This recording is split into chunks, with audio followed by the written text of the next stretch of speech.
ఇవాళ మిత్రులారా మీరు ఆలోచన చేయండి. మా అమ్మలక్కలకు నేను విజ్ఞప్తి చేస్తున్నా, అక్క ఇవాళ ఆడబిడ్డని ఆదుకోండి, ఆడబిడ్డ కన్నీళ్లు చూడండి అని కేటీఆర్ చెప్తున్నాడు. వాస్తవమే, ఆడబిడ్డ ఎవరికైనా ఆడబిడ్డనే కదా. నీ సొంతింటి ఆడబిడ్డ, నీ తోడ పుట్టిన ఆడబిడ్డ, నీ సొంత చెల్లెల్ని నీ తండ్రి సంపాదించిన ఆస్తిలో వాటా ఇవ్వాల్సి వస్తుందని సొంత చెల్లెల్ని మెడలు పట్టి బయటికి గంటిన కసాయుడు ఎవడన్నా ఉన్నాడంటే వాడు కేటీఆర్ కాదా అని నేను అడుగుతున్నా. తండ్రి సంపాదించిన ఆస్తిలో వాటా ఇవ్వాల్సి వస్తుందని సొంత చెల్లెల్నే ఇంట్లోకెళ్ళి మెడలు పట్టి దొబ్బిన నీచుడు ఎవడన్నా ఉన్నాడంటే కేటీఆర్. సొంత చెల్లెలకు బుక్కెడు అన్నం పెట్టినోడు చిన్నమ్మ బిడ్డ కంట బంగారు గాజులు చేపిస్తాడంట.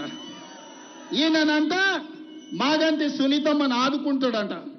నేను అడగదలుచుకున్న మా అక్కల్ని, అమ్మా మీ సొంత అన్ననే ఒకవేళ మిమ్మల్ని ఇట్లే అవమానిస్తే ఊరుకుంటారా, సలాకి కాల్చి వాత పెడతారా? మీరు ఒక్కసారి ఆలోచన చేయండి.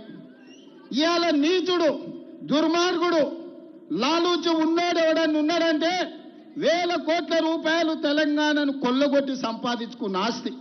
అందులో సగం కాకపోయినా చారాన వంతల్లో సొంత చెల్లెలకి ఇస్తే సొంత చెల్లెలు తిడుతుందా? ఇవాళ సొంత చెల్లెలు ఆదిలాబాద్ నుంచి మొదలు పెడితే అలంపూర్ వరకు తిరిగి నన్ను మా అన్న వీధిన పడేసిండు, నా తండ్రి సంపాదించిన ఆస్తిలో సిల్లి గవ్వ నాకు ఇయ్యలేదు, ఈయన్ని బొందబెట్టురని సొంత చెల్లెలే తిరుగుతుంది.